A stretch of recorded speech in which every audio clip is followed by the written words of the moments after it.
Hello and welcome back. Come join me, Megan, and sit for a spell round the cauldron while we talk about witchcraft, polytheism, and the intersection of magic and mundane. This month I wanted to take a little detour, I guess, from doing interviews, though those are fun to do, and I want to talk about being a beginner in occult spaces. Before we get into the bulk of the episode, I just want to let everyone know that you might hear some background noise for this podcast episode and the episodes in the future. Anyway, we don't really have an astrological forecast for the month of January, so I'm just going to give 3 dates that might be of importance to you.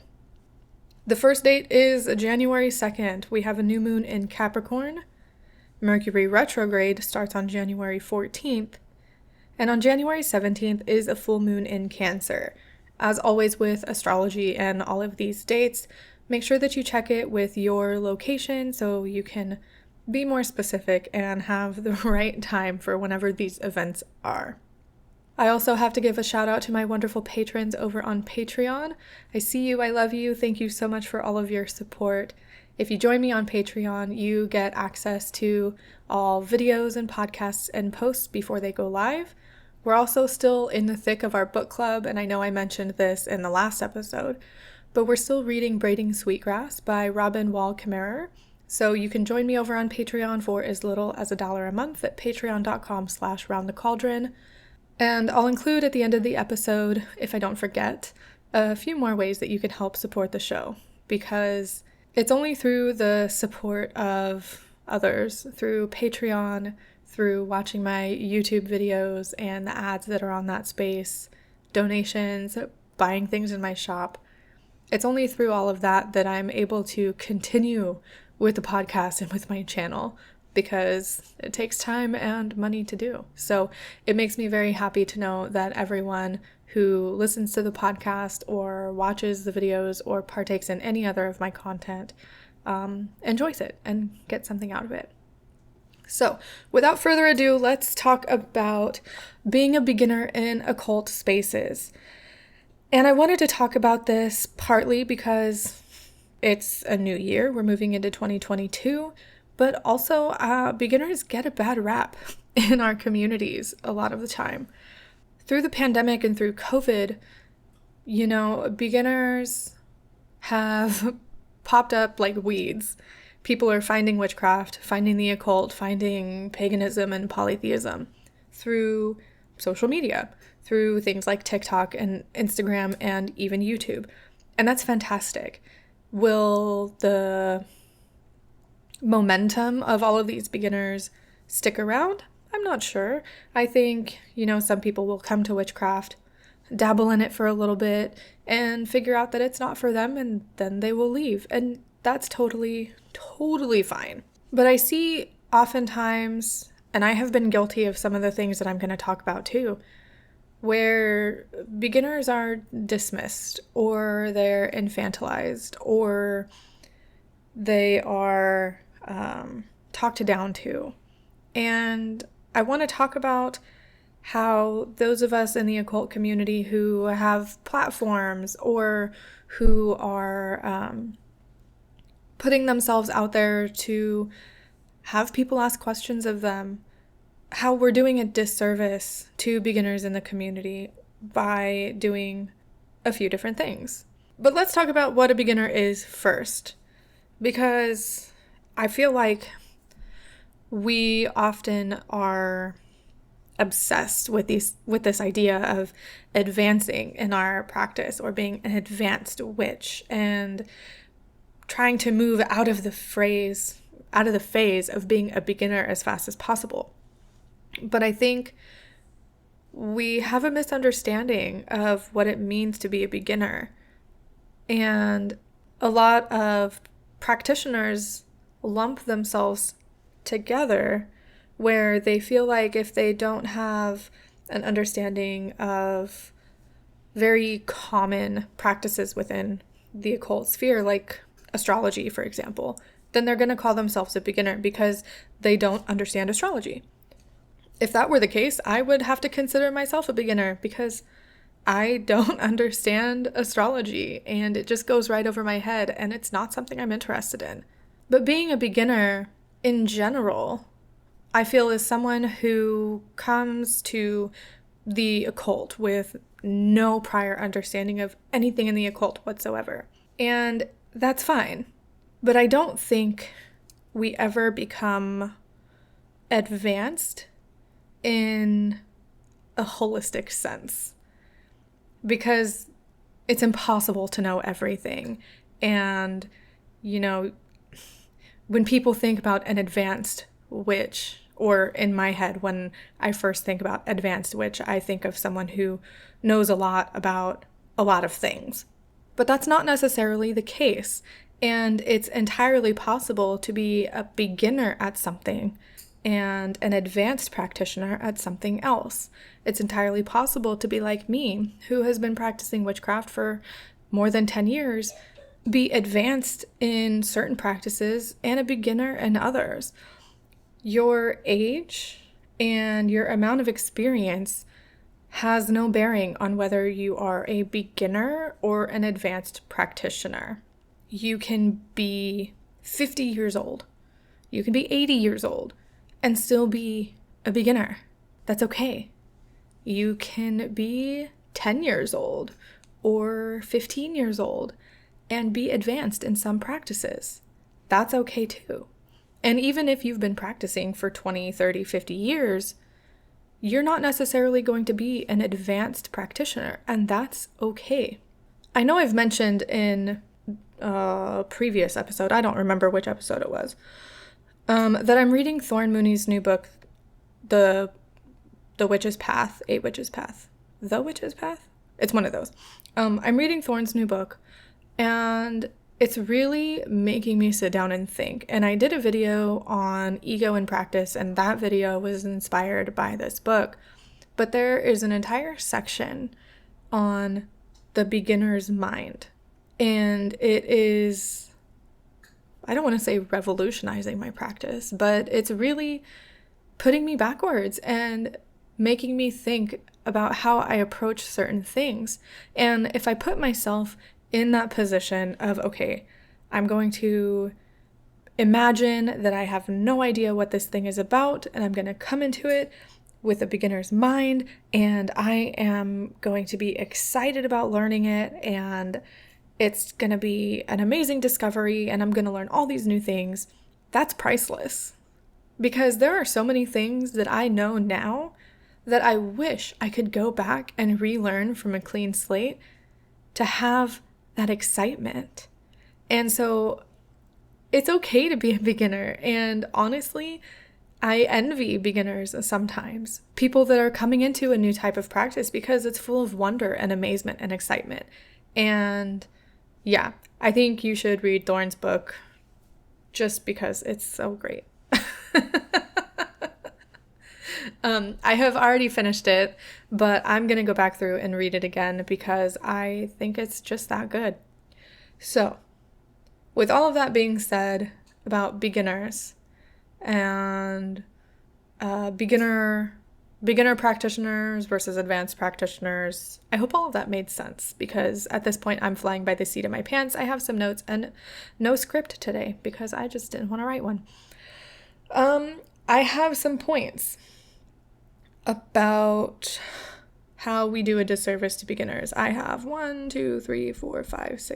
7 points on how we do a disservice to beginners.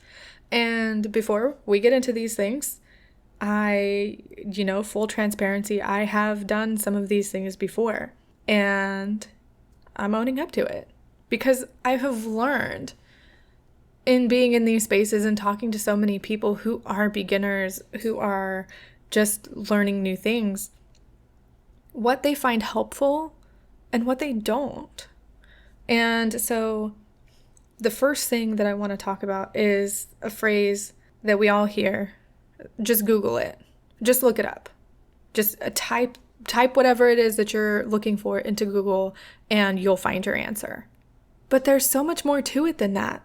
Because, yes, while you can type into Google correspondences of juniper. There's so much more to searching online than just typing a phrase into a search engine.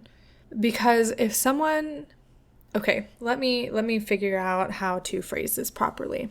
If someone comes to me and they ask me a question that I feel can be Googled, first, yes, I'm probably going to get a little frustrated, like, why didn't you just look it up? But there are certain things that I feel like can be Googled by mostly everyone, and certain things that I feel like if they're asking me that question, there's a reason they didn't look it up themselves. And then the third one is that some people just don't want to do the work and they want people to answer all of their questions. But I'm not going to talk about that because I think honestly that's few and far between. So the first things that I think can be Googled by just about anyone is someone looking for facts, things that can be proven or written about, and things that have sources.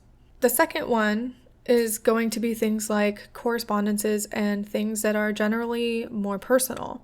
By telling someone to just Google it, we run the risk of ignoring the fact that one, we have put ourselves in a position, or not we, I have put myself in a position where I am open to the questions of others. If I tell someone to just Google it, why did I put myself in a position to help others and answer questions in the first place then? Secondly, not everyone has the capability to tell good information from bad information. And it's the internet. You can put anything on the internet. Just because it's on the internet doesn't make it true. But learning discernment, or to take it a step further, learning research skills and learning how to tell good information from bad information takes practice. And so I have come to look at these questions as a chance to, yes, answer the question, but also maybe tell people how they can find answers for themselves. And that leads into my second point of common sense. People should use their common sense, but common sense is something that has to be taught. Common sense implies, as a friend has so eloquently put it recently, common experience. What is common sense for one person might be brand new information for another. For me, it's common sense not to put my hand on a stove after I have finished cooking. It's common sense not to burn herbs in my house without ventilation. It's common sense that you look both ways before crossing the street. But these are all based on common experiences or things that I have been taught. Yes, I don't put my hand on a hot stove after I'm done cooking because it's still hot and I'm going to get burned. But you know how I learned that? I was taught. Yes, it's common sense for me not to burn herbs in a room that's not well ventilated because I know that smoke inhalation is bad and I grew up with asthma. Yes, I know that it's common sense to look both ways before crossing the street. I was taught that same thing and I taught my daughter. But if people aren't in a place to get what people call common sense, then it's not going to be common for them and they're not going to know. It might be common sense for me to not ingest any herbs that I don't know anything about. Even if some guru on the internet tells me that it's totally fine, it might not be common knowledge for someone else who puts their trust and their faith in figures of authority. I think we need to analyze this idea of common sense, because some people might think, well, oh, it's common sense if they do it anyway, they might deserve to get hurt. But as I said earlier, common sense implies common experience, and common sense has to be taught. So if something is common sense for you, you might assume that it's common sense for others. I've had this conversation with my own fiance before, where he knew something because of common sense and I didn't. And I'm like, well, common sense is taught. You were taught that and I wasn't. Now I know. Now we can teach our daughter. or now we can tell other people. And it's something I hear a lot from the older generations too. Like, kids these days don't have any common sense. Whose fault is that? It's up to us as, dare I say, an older generation, because I just turned 30. Ugh. It's up to us as people who know better, people who have that experience and education, to impart those common experiences and common lessons to the people that don't have them. So if someone comes to me and says that they were told they can ingest an herb with no side effects or no harm, I'm not going to respond with, oh, it's common sense, you shouldn't do that. They're asking for a reason. And I applaud anybody who asks questions and double checks the things that they have been told by supposed authority figures in their life, on whether that be on the internet or in person or in a book. Ask questions. It's okay. Another way we do a disservice to beginners in our community, or just, this one might apply to the community in general, but I was really thinking about it in terms of people who are coming to practice with no prior knowledge, is equating age with experience. And so you might see someone coming into the community who's really young and they're asking questions, or maybe they're trying to help other people. And something that I've seen, especially in Discord communities, is that minors get talked down to. Minors get told that they shouldn't be teaching. Minors get told that they shouldn't be asking questions. But age does not equal experience. Someone could be 10 years old and have been raised in the craft and raised with all of the things that I now know how to do, but they've been doing it since they were a toddler. They might have more experience than me. They might know things that I don't. And you know what? That's fine. That's amazing, actually, in my opinion. And then on the flip side of that, just because someone comes in and they are older, maybe they are 40, 50, 60 years old, just because they come in and they are older doesn't mean they automatically know more than everyone that's younger than them. And in this case, if they're older and they're a beginner, then maybe they're looked down upon by those around them. Maybe other people think like, oh, well, I mean, you're 60, you should have been doing this for the longest time and you're a beginner. That's ridiculous. And I really hope nobody actually thinks like that, but I don't know. So for sure, I think we definitely need to keep in mind that age doesn't equal experience in regards both to people who are younger and people who are older. I'm starting to think I should have put a script together for this episode, because I probably have way more to say on these things, but flying by the seat of my pants doesn't always work well. Anyway, we can move into my next point, which is gatekeeping and fear-mongering. Now, I've already done an episode on gatekeeping and cancel culture in the occult community. If you haven't listened to it, I definitely recommend you do that, just so you can understand what I mean by gatekeeping in this context. Because there is some gatekeeping that is good. Gatekeeping to protect cultural practices or initiatory experiences and mysteries. That's not what I mean when I say gatekeeping. What I mean by gatekeeping is telling someone that they can't do something for some silly reason. So let me give you an example that happened on TikTok a while ago.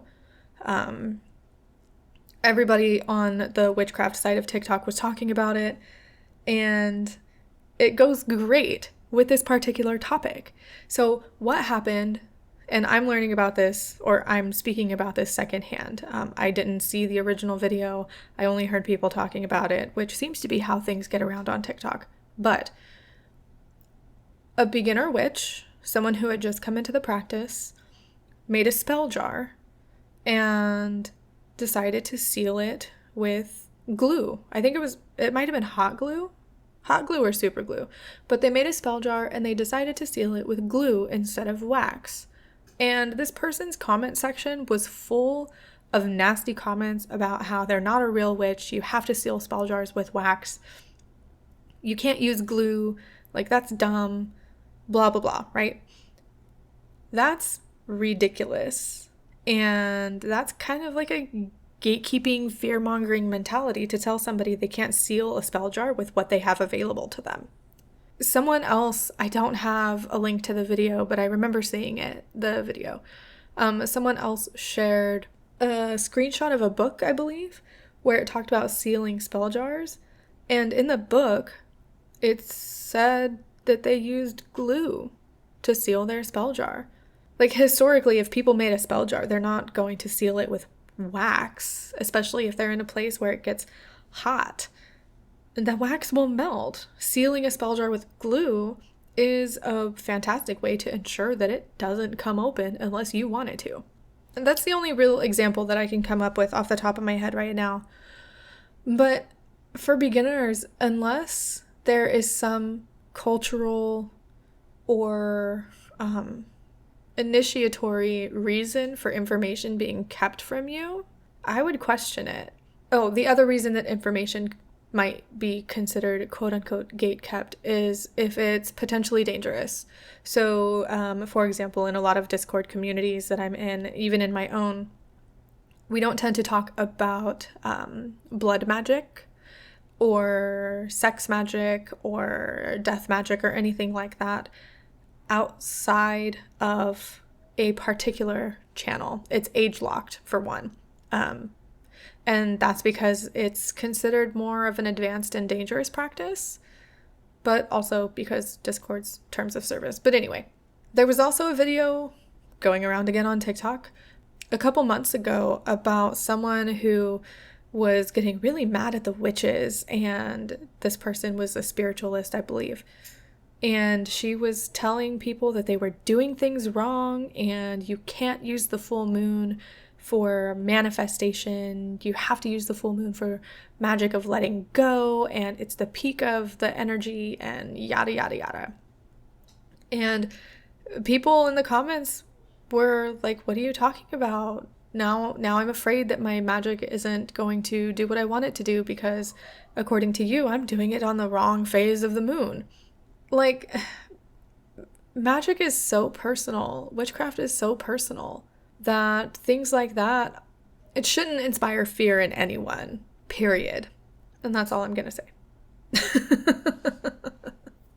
And I know on Twitter, Georgina, also known as .Darling, one of the hostesses of what is now known as Magnolias and Magic, it was previously called Occultism with a Side of Salt. She created a hashtag a while ago called Defend Occult Books, and talking about how we need to read books and, to stop pirating books and read the occult books and learn from them and support the authors in our community. And something that has been going on for a long time in a lot of communities is people will create book blacklists, lists of books that you absolutely should never read, you shouldn't pick up, you shouldn't support the authors, or anything like that. And on one hand, these can be useful, these book blacklists, but only if they have context. That's the only time. Some of these lists I have seen have lists of books that have been influential in the witchcraft communities and the movement back in the 90s. And they say, oh, don't read them. Don't read Raymond Buckland. Don't read Doreen Valiente. Don't read Silver Ravenwolf. Don't read Crowley. Don't read Gardner. Don't read any of those. But there's no context. And while I understand that these books were written in a different time, social norms were different, the gender equality was different, the LGBTQ plus community was different then, but telling people they should not read a book with no reason behind why they shouldn't read it is dangerous and not helpful. Like, I can sit here and tell you that you absolutely should not read the book Witch by Lisa Lister. And you're probably going to ask me why. Unless you know the book Witch by Lisa Lister, then you probably know that it's full of transphobia and misogyny and womb-centric magic that is infuriating at the least. But anyway, I don't think we should tell people what books they can and can't read, depending on a few different things. But this is damaging to beginners because they look to these lists and they see all of these books that they shouldn't be reading per who? Who makes these lists? Some random witch on the internet?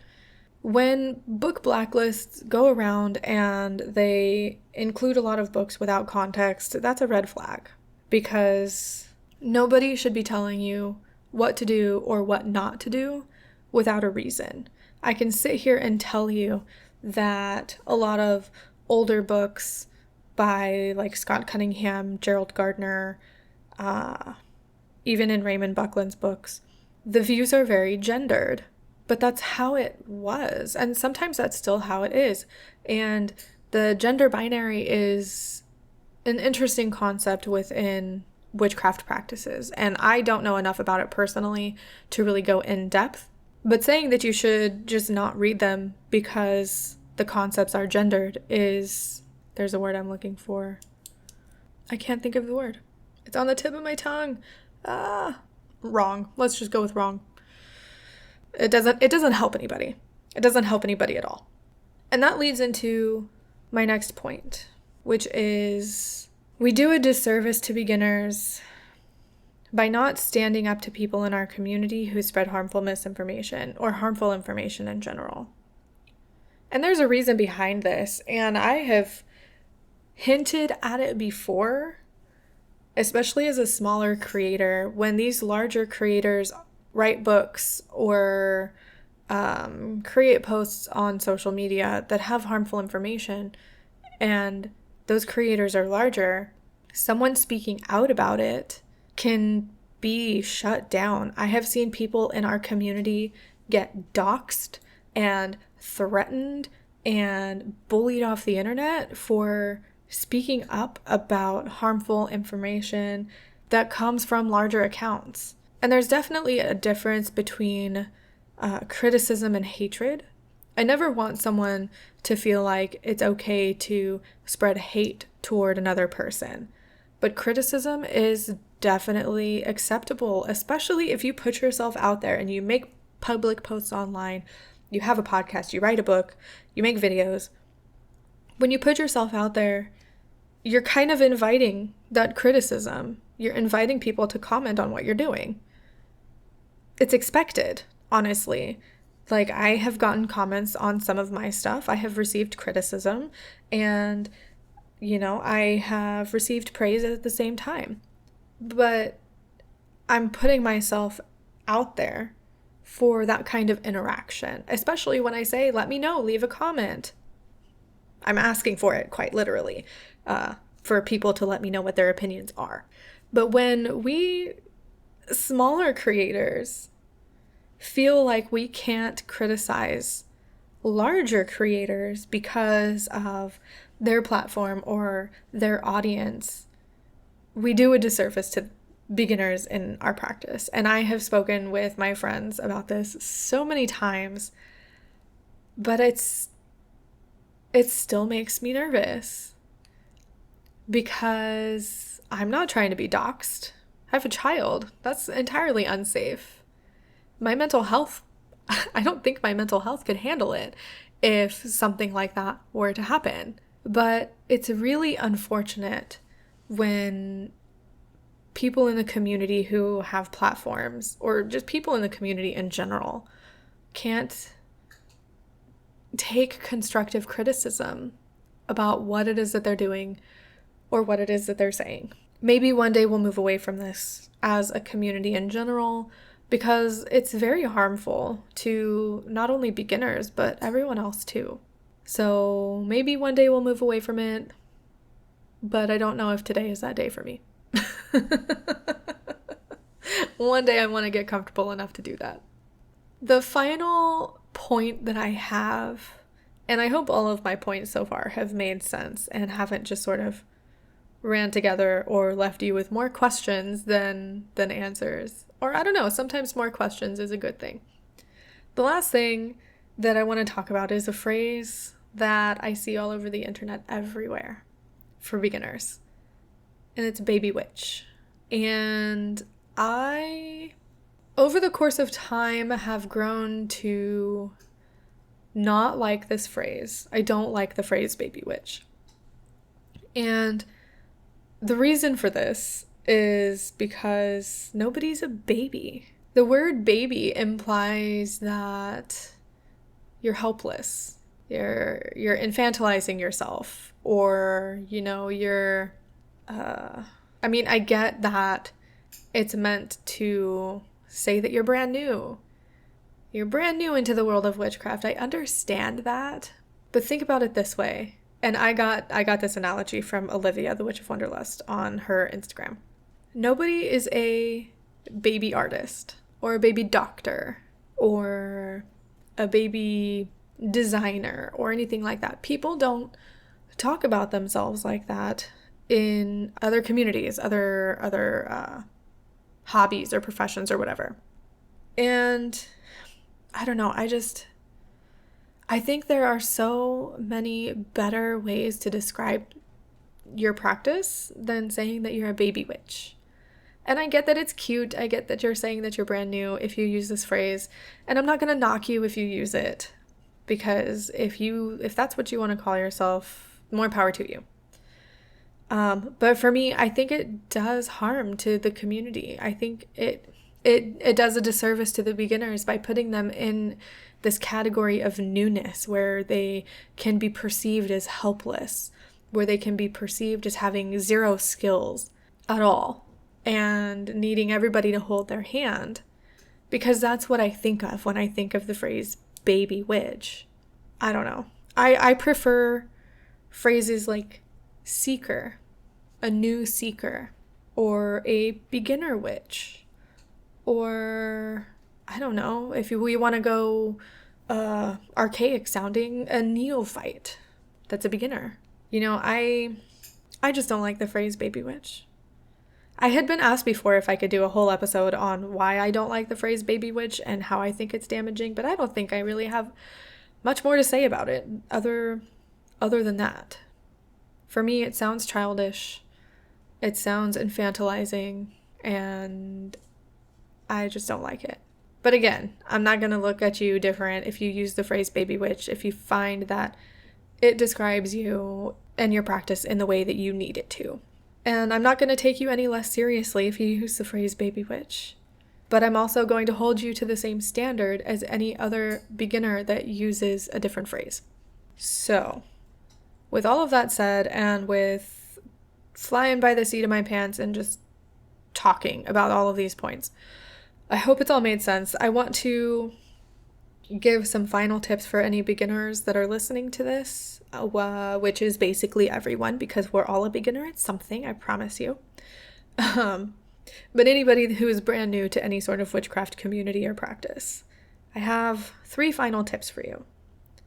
The first one is to learn red flags.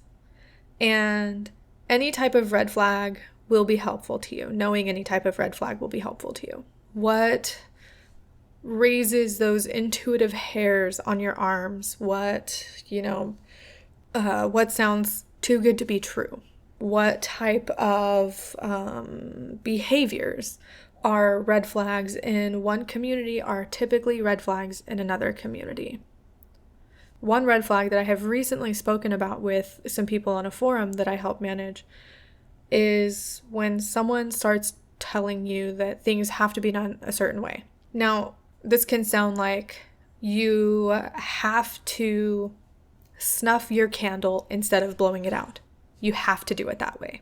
There's no other way that you can extinguish your candle flame. You have to snuff it, and you can't blow it out. You can't dip the wick in the wax. You can't smother it. You can't do anything like that. Now, this is a red flag because it's a candle, and without further context of why this person is saying you have to snuff your candle rather than blowing it out, you're not really going to know, and you might pick that up and think that it's the only way to do things, when the reality is that Snuffing the candle might be the way they have to do things in their tradition because that tradition has certain rules. That leads me into my next tip is to question everything. Even the things that I say here on this podcast. Question it. Ask questions. Cross-reference everything that you learn, everything you read, everything you hear in a YouTube video. Cross-reference it. If one person says red is good for love and another person said that red is good for hate, cross-reference it. Figure out why those people are saying opposite things if it's something that you're interested in. Don't take one person's word at face value. There's a lot of people on the internet who are self-proclaimed experts in things. I am not one of those people. Please don't call me an expert ever in anything because I'm not. But it's okay to ask questions about why people do things a certain way. Sometimes you might run into answers of this is how we do it in our tradition, or it's just the way things have always been done, or you might even find people who say, I don't know why I do it that way, it's just what I do. At least you have an answer. And if someone ever berates you for asking questions, that's a red flag. Now, just because you ask a question doesn't mean someone has to tell you every single thing about their personal practice. They can say, this is how I do it in my practice and leave it at that. That's still an answer to your question. The last tip that I have for anybody new is to find a community that works for you. A lot of us are solitary practitioners, and I really like the way Christine Grace described it in my last podcast episode where I talked to her about it, about being a solitary practitioner in community. And that's how I view myself now. I like that phrasing, so that I'm running with it. I am a solitary witch. I practice alone in my home, and that's just how I do things. I'm not part of a coven, I'm not part of a group, but I have a community that I'm part of. I have a couple communities I'm a part of. And it's important for me to be part of that community where I can go to and talk to people about my experiences and even ask questions about things that I don't know about. A community that uplifts you while offering perspective and answers to your questions in a helpful way while also not feeding you full of bullshit is one that I would want to be part of. This community can be in person, it can be online, it can be your family, you could join a circle or a coven or whatever. But I think it's really important to have that community aspect because as humans, we're social creatures. And even if our community is only a handful of people, it's still community.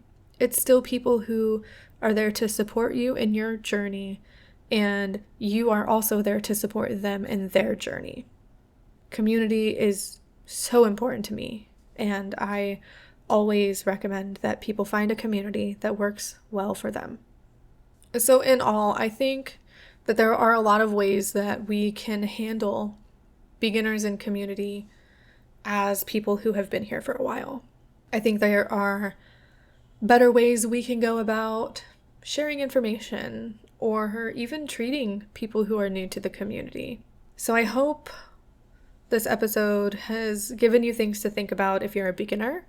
I hope it's given you things to think about if you are not a beginner. And again, I hope it made sense because I didn't have a script for this one, and it's going to be fun creating the transcript and going back and hearing what I actually said. Anyways, let's end today's episode with a tarot card for the month of January. Today I am using my traditional manga tarot deck. And I'm going to give it 3 shuffles, shuffle it nicely. 1 more.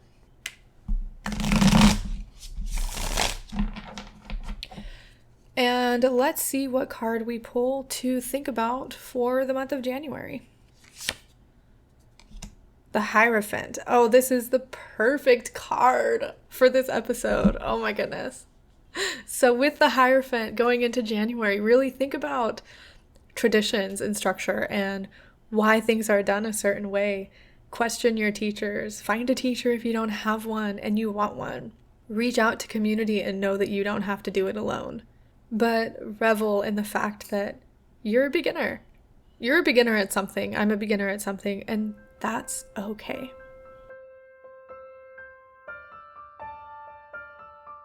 Thank you so much for joining me here around the cauldron for this episode to chat about beginners in the community. If you'd like to support the show, there are several ways you can do so. You can join me on Patreon at patreon.com/roundthecauldron for as little as $1 a month. Since it is the new year, I am rolling out my new Patreon tier schedule. Everybody will get access to the same thing. Some things have changed, some things have stayed the same, but my Patreon is now on a sliding scale of pay what you can. Make sure that you're subscribed to the podcast wherever you listen. You can even subscribe to the podcast by subscribing to my YouTube channel, where I also post the audio versions of these episodes. Make sure you leave a review wherever you listen if your particular podcast app lets you do that. I know not all of them do, but Apple Podcasts lets you leave a review, and Spotify has now rolled out a review system for their podcast that they play there. I would love it so much if you could leave me 5 stars if you really enjoy the show, and let me know what your favorite part about the show is. And lastly, if you can't support monetarily and you don't want to leave a review, that's okay. You can always help support the show by sharing it with your friends, sharing it on social media, and letting people know that you enjoy it. If you share about my podcast or my YouTube channel on social media, be sure to tag me so I can see it and share it as well. Again, thank you so much for listening. I hope you all have a wonderful new year, and I will see you in my next episode. Bye!